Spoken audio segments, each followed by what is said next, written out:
ಸಾಲ ಮಾಡಿಬಿಟ್ಟಿದ್ದಾರೆ ಅಂತ ಹೇಳ್ತಾರೆ. ಆಕ್ಸಿಜನ್ ಮೇಲೆ ನಿಂತಿದೆ ಈ ಸರ್ಕಾರ, ಸಾಲದ ಆಕ್ಸಿಜನ್ ಮೇಲೆ ನಿಂತಿದೆ ಸಾಲ.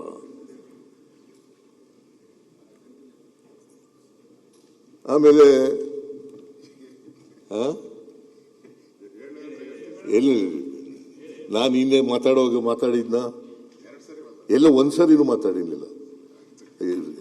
ರೆಕಾರ್ಡ್ಗೆ ತಪ್ಪು ಹೋಗ್ಬಾರ್ದು. ನೀನು ರೆಕಾರ್ಡ್ಗೆ ತಪ್ಪು ಹೋಗ್ತಾ ಇದ್ರೆ ಹೇಳಿ.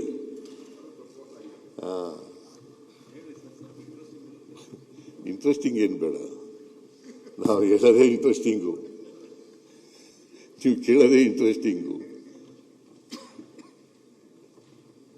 ನಾನು ಮಧ್ಯದಲ್ಲಿ ಮಾತಾಡಿದ್ರೆ ಏನಾಗ್ಬಿಡ್ತದೆ, ದಾರಿ ತಪ್ಪಿಡ್ತೀನಿ. ಇಲ್ಲ ಪಕ್ಕದಲ್ಲೆಲ್ಲ ಇರೋರೆಲ್ಲ ಪಾಪ ದಾರಿ ತಪ್ಪಿಟ್ಟು ಕಾಣೆ ಆಗ್ಬಿಟ್ಟಿದ್ದಾರೆ. ಅವರು ಎಲ್ಲಿ ಹೋಗಿದ್ದಾರೆ, ಎಲ್ಲಿ ಹುಡುಕ್ಬೇಕು, ಅವ್ರನ್ನೆಲ್ಲ ಬ್ಯಾಟ್ರಿ ಹಾಕೊಂಡು ಹುಡುಕ್ಬೇಕು, ಆ ಸ್ಥಿತಿಗೆ ತಂದಿದ್ದೀರಾ. ಈಗ ನಿನಗೆ ದಾರಿ ತಪ್ಪಿಸಿದ್ದೀನೇನಪ್ಪ? ನನ್ನ ಸ್ನೇಹಿತ ಅಂತ ಹೇಳಿದಿರಲ್ಲ, ತಪ್ಪಿಸಿಲ್ಲ. ನಿನಗೆ ದಾರಿ ತಪ್ಪಿಸೋ ಪ್ರಶ್ನೆನೇ ಇಲ್ಲ. ವಿರೋಧ ಪಕ್ಷದ ಯಾರಿಗಾರು ದಾರಿ ತಪ್ಪಿಸಿದ್ದೀನಿ ಅಂದ್ರೆ, ಯಾರಿಗಾರು ದಾರಿ ತಪ್ಪಿಸಿದ್ದೀನಿ ಅಲ್ಲ, ಯಾರನ್ನ ತಪ್ಪಿಸ್ಬೇಕು ಅವ್ರನ್ನ ತಪ್ಪಿಸಿದ್ರೆ, ಯಾರಿಗೂ ತಪ್ಪಿಸ, ಯಾರನ್ನ ತಪ್ಪಿಸ್ಬೇಕು ಅವ್ರು ಕರೆಕ್ಟ್ ಅಧ್ಯಕ್ಷರೇ ದಾರಿ ಕಾಣದಾಗಿದೆ ಅಂತ ಹೇಳ್ಬಿಟ್ಟು ದೇವಸ್ಥಾನ ಸುತ್ತಾವ್ರೆ ಎಲ್ಲ ಕಡೆ ಹೋಗಿ. ಅದೇನಾದ್ರು ಆಗಿದ್ರೆ ಮಾನ್ಯ ವಿರೋಧ ಪಕ್ಷದ ನಾಯಕರು ಬೇರೆ ಯಾರಿಂದೋ ದಾರಿ ತಪ್ಪಿಬಿಟ್ಟಿದ್ದಾರೆ.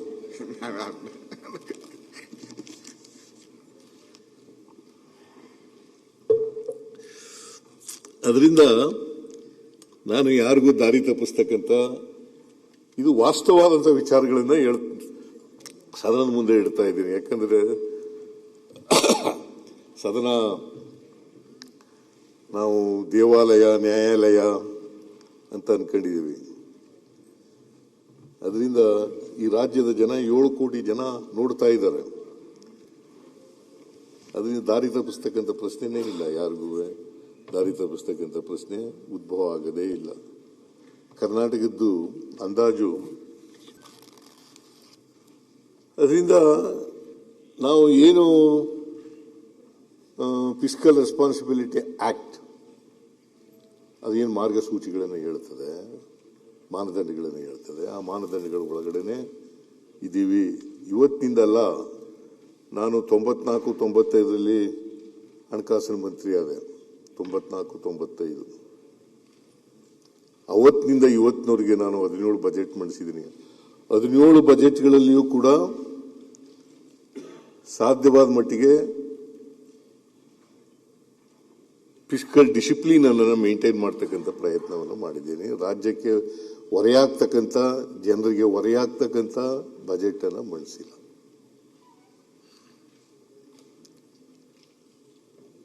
ರಾಜ್ಯದ ಹಿತ ಬಹಳ ಮುಖ್ಯ,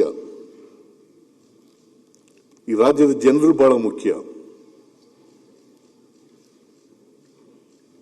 ಜನರಿಗೆ ಆರ್ಥಿಕವಾಗಿ, ಸಾಮಾಜಿಕವಾಗಿ ಶಕ್ತಿ ತುಂಬತಕ್ಕಂಥದ್ದು ಇದೆಯಲ್ಲ, ಅದು ಬಹಳ ಮುಖ್ಯ. ನಾವು ಇವತ್ತು ಅಧಿಕಾರದಲ್ಲಿ ಇರ್ಬೋದು, ನಾಳೆ ಹೋಗ್ಬೋದು. ಎಷ್ಟು ದಿನ ಅಧಿಕಾರದಲ್ಲಿ ಇರ್ತೀವಿ ಅನ್ನೋದು ಬಹಳ ಮುಖ್ಯ ಅಲ್ಲ.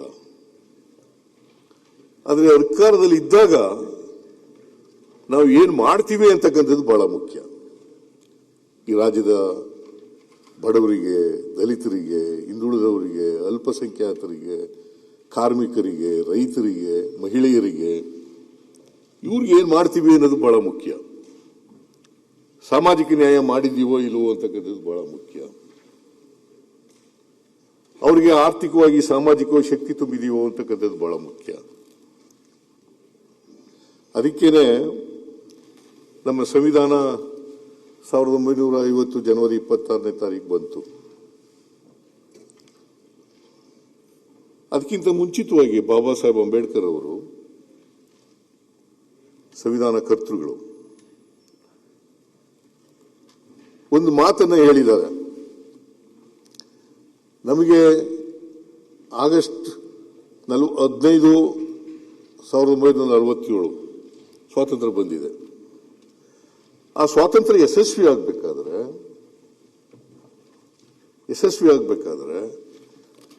ನಾವು ಈ ಸಮಾಜದಲ್ಲಿ ಇರ್ತಕ್ಕಂಥ ಪ್ರತಿಯೊಬ್ಬರಿಗೂ ಕೂಡ ಸಾಮಾಜಿಕ ಆರ್ಥಿಕ ಸ್ವಾತಂತ್ರ್ಯವನ್ನು ಕೊಡಬೇಕು.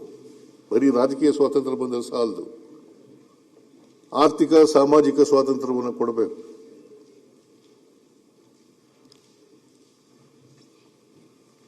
ರಾಜಕೀಯ ಸ್ವಾತಂತ್ರ್ಯ ಯಶಸ್ವಿ ಆಗಬೇಕಾದ್ರೆ ಪ್ರತಿಯೊಬ್ಬರೂ ಕೂಡ ಎಲ್ಲ ಸಮಾಜದ ಎಲ್ಲ ಜಾತಿ ಜನ, ಧರ್ಮದ ಜನ, ಎಲ್ಲ ಜಾತಿ ಜನ, ಎಲ್ಲ ಭಾಷೆಯ ಜನ, ಎಲ್ರಿಗೂ ಕೂಡ ಸಾಮಾಜಿಕ ಆರ್ಥಿಕ ಶಕ್ತಿಯನ್ನು ಕೊಡಬೇಕು. ಇದು ಬಹಳ ಮುಖ್ಯ ಅಂತಕ್ಕಂಥದ್ದನ್ನು ಬಾಬಾ ಸಾಹೇಬ್ ಅಂಬೇಡ್ಕರ್ ಅವರು, ಸಂವಿಧಾನ ಕರ್ತೃ, ಅವರು ಹೇಳಿರ್ತಕ್ಕಂಥ ಮಾತುಗಳು.